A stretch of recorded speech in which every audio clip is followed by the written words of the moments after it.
Happy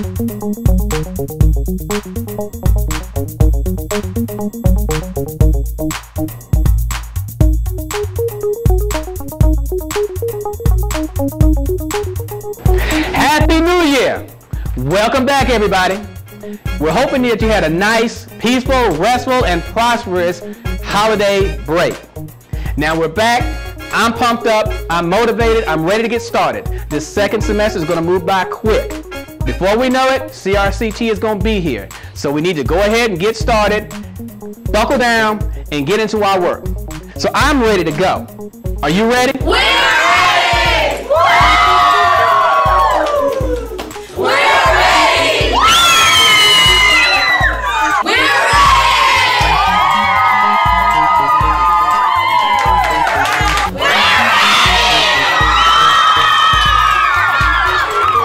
Okay, folks, we're going to jump right into equations. Now, equations to me is the backbone of the algebra concept. You have to know how to do equations to move on from here. And your CRCT is going to be mostly equations for you 8th graders, so we really need to buckle down on this. Now, we're going to pull in everything that we've learned so far. You have to know orders of operation, how to add, subtract, multiply, and divide positive and negative integers. And even with expressions, to write the equations, the word problems, we need to write equations and then solve them. So we tie all that in to solving the equations.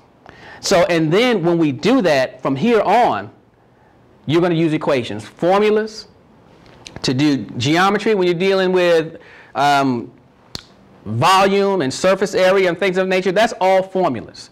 And to use those, we're going to go back to plugging in, evaluating the expression where we plug the value of x into the formula and you were able to solve. So we're going to tie all this in together. So it's going to take a lot. We got a short amount of time to get it done, so we really need to buckle down. So this time I'm going to show you how to do some of these equations. We're going to take a few examples, 4 examples, to show you how to do it. And then I'm going to give you time to do maybe 3 or 4 examples while I'm here with you. We're going to work them out together, and then you'll have your activities to do. Okay, so get your pencils ready, concentrate, and let's go and get started.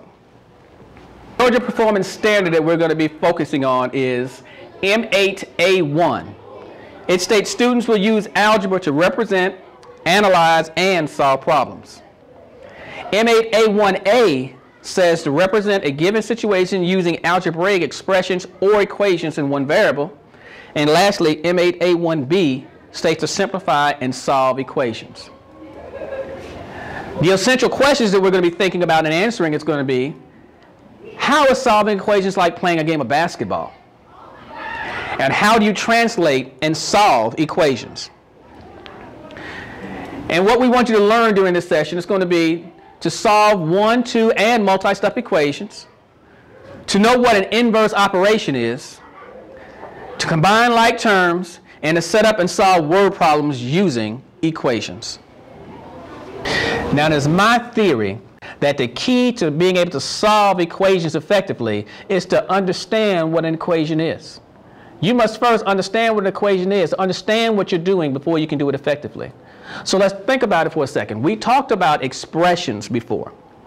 And I told you an expression is a combination of variables, numbers, and an operation. An equation is just one step away from that. Let me show you what I'm talking about here on the board. Now, if I had D plus 9, D plus 9 is an expression. It has a variable, it has an operation, and it has a number. So it's a combination of a variable, number, and an operation. That is an expression. Now, when I add equals, that equal sign makes that expression now an equation. It says D plus 9 equals, and I can put 13 there. So I have two expressions separated by an equal sign. That is an equation. D plus 9 equals 13. So if you have just the D plus 9, just the variable, the operation, and the number, that's an expression. If you have the expression plus an equal sign, now it's an equation. So we went from expression to equation. Now, to solve for the equation, we need to do a number of steps. And I'm going to give you just a few steps that I want you to follow religiously. I want you to do it this way so that you can continue to do the same thing. Repetition is going to make this very easy for you. And I'm going to break it down as easy as I can. And I think I have a way to do that. But the key concept you must understand there in order to do this is balance. We want to keep things balanced. We want to keep things equal on both sides. Now, it's better if you can visually understand what I'm talking about. Balance. How many people can think about balance and understand what I'm saying? Think of something in real life that you have to balance. Let's say basketball. Yeah, let's do basketball.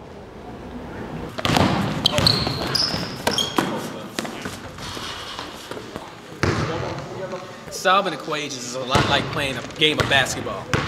The key element that you need to understand about solving equations you can find by working on solving or playing basketball games.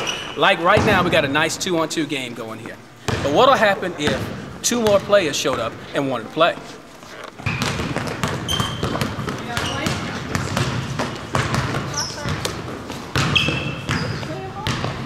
Now what are we going to do with them? Should I put them both on the same team? Let's try it and see.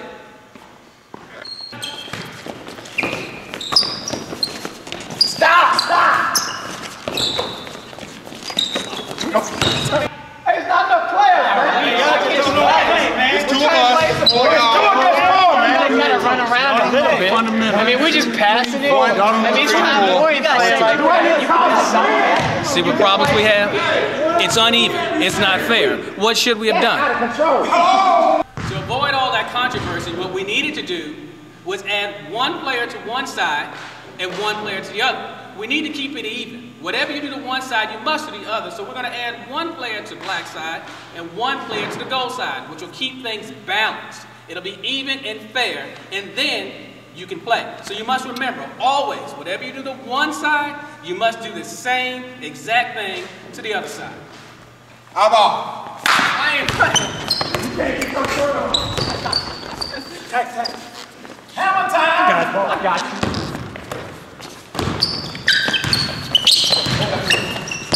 Now, your shirt was small. Now, we know we got to keep things even when we add players to a game. But what happens if someone were to get injured?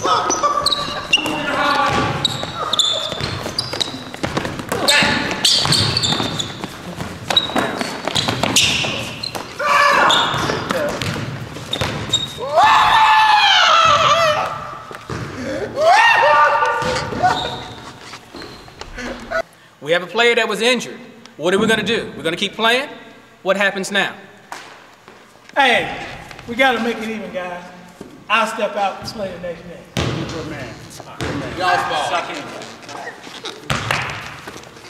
So what we've done, we've gone from a 3-on-3 back to a 2-on-2. In essence, one team lost a player, so the other team had to take a player out. Again, have to keep it even. Playing ball, any sport, you gotta play and keep it even. Same thing happens with equations. Let's go back to the room and work this out. Okay, now let's go back and work through the problem that we put on the board. Now I want you to write this problem down and work it out with me. All the problems that we do today, I want you to work them out with me because I'm going to go with you on some and then let you do some by yourself. And I'm going to time you on them. When the CRCT comes around, you're given a number of problems that you only have a short amount of time to get them done. So we want you to do them and do them as quickly as you can. So we're going to time you on these problems also, starting now. We're starting training this now. So write this problem down. D plus 9 is equal to 13. Now the steps that I want you to go through to solve these equations are very simple. There are 3 steps, and these are 3 steps I want you to use every time, whether it be 1-step equations, 2-step equations, multi-equations. You need to do these steps, and it'll become easy. The repetition will make it very easy. So let's go with the first step. Step 1 says to identify the variable. Identify means to indicate, tell what the variable is. And we talked about the variable. So you need to find out what your variable is. In our problem, the variable was D. Step 2, isolate the variable by doing the opposite. Now, we talked before about opposites. You're going to do the opposite operation. If it's addition, the opposite operation is subtraction. If it's multiplication, the opposite operation is division. And the last step is you're going to perform the same operation on both sides, just like the basketball game. Whatever you do to one side, you got to do the same exact thing to the other. So let's see how it works on our problem. The problem reads d plus 9 equals 13. Our first step asks us to identify the variable. So the variable in this problem is d. d plus 9 equals 13. Now, the second step says to isolate the variable by doing the opposite. Now, the word isolate again means to get it by itself. You need to get it all by itself. So we have to look at the problem. And remember now, the equal sign is what separates our expressions. So we're going to treat this equal sign like it's a wall. And you have one side of the expression, and then you have the other side. So on the left side of this equation, we have d plus 9. On the right side of the equation, we have 13. What we want to do is get the variable on one side of the equation by itself. We've identified the variable as being d. So now we want to see what do we need to get rid of in order to get d by itself. And what's that? The number 9. And the rule said we need to get rid of what's with the variable by doing the opposite. We need to isolate the variable by doing the opposite operation. And you can tell what operation is by looking right in front of the number. We had 9. In front of the 9 was a plus sign. We were adding. So the opposite operation is to subtract. So we're going to subtract 9 to isolate that d. But remember, step 3 said, whatever you did on one side, you must do on the other side. Just like the basketball game. We got to keep it balanced. Whatever we do on one side of this equal sign, we must do the same thing on the other side of the equal sign. So since we subtracted 9 on the left side of the equation, we're going to subtract 9 from the right side. So now let's just perform that. You've got 9 minus 9, which is 0. It's gone. So it's just going to leave us with d. It's equal to 13 minus 9 is 4. So the answer here is d is equal to 4. But we're not just going to rely on that. Equations offers us the opportunity to check our own work. Before your teacher or your instructor ever gets your assignments or your tasks, you can know if you have it right or not just by checking it yourself. So from here on, I want you, for every equation that we solve, I want you to check it yourself to see if you're correct. And let me show you how to check it. Now we're going to start with rewriting the problem. The equation read d plus 9 equals 13. Now to solve the equation, we're just going to go back and do what we did on the last episode of the Math Doctor. We're going to evaluate expressions. We're going to evaluate this d plus 9 and replace the d with 4. Because we said d is equal to 4, so we're going to replace the d with 4. So then it'll be 4 plus 9 equals 13, and 4 plus 9 is 13. So 13 equals 13 is a true statement, which means we've checked our problem and the problem is correct. So now let's move on to number 2. Problem number 2 is going to be written as negative 21 equals a minus 4. Now I want you to take notice on this particular equation. The first one had the variable on the left side of the equation. This one has the variable on the right side of the equation. It does not matter which side the variable is on. You just want to isolate it. Step 1 says to identify the variable. We did as a. Now we want to isolate this variable. We're going to leave it there and get rid of what is around it. And what we have is a 4. So we want to isolate a, we need to get rid of the 4. And to do this, we're going to do it by doing the opposite operation. This is minus 4, so the opposite of minus 4 is going to be plus 4, or add 4. So we're going to add 4. And then remember, the next step said, whatever you do to one side of the equation, you must do the same exact thing to the other side. So we're going to add 4 on this side.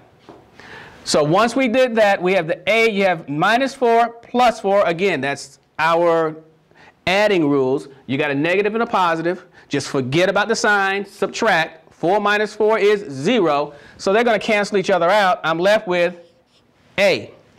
And that A equals negative 21 plus 4.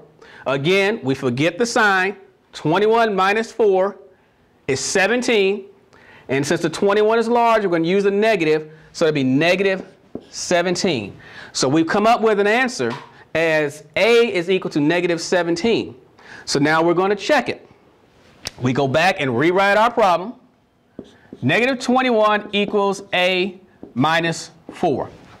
Now let's substitute the negative 17 for the A, which would be negative 21 equals negative 17 minus 4.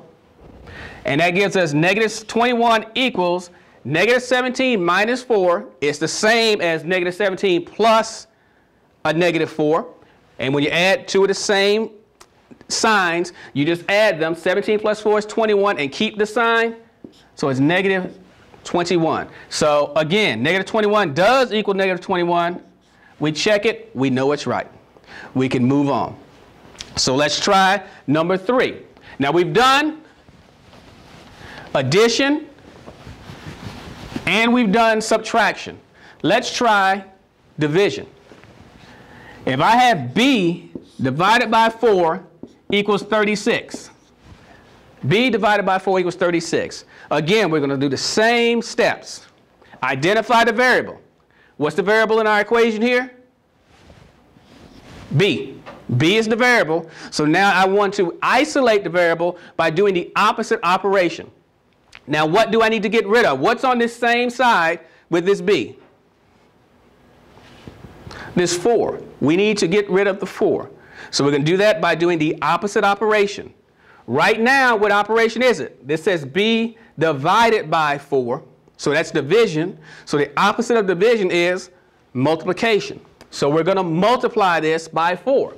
So I'll do B divided by 4 times 4 equals, and since we multiplied on the left side by 4, we must do the same exact thing on the other side. So it'll be 36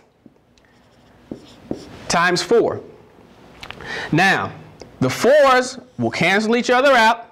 I'll be left with B is equal to, then let's just quickly do on a scratch sheet of paper, 36 times 4. 4 times 6 is 24. Carry the 2. 3 times 4 is 12. Plus 2 is 14. That's 144. So B is equal to 144. Now, how do we know if that's correct or not? We're going to check it.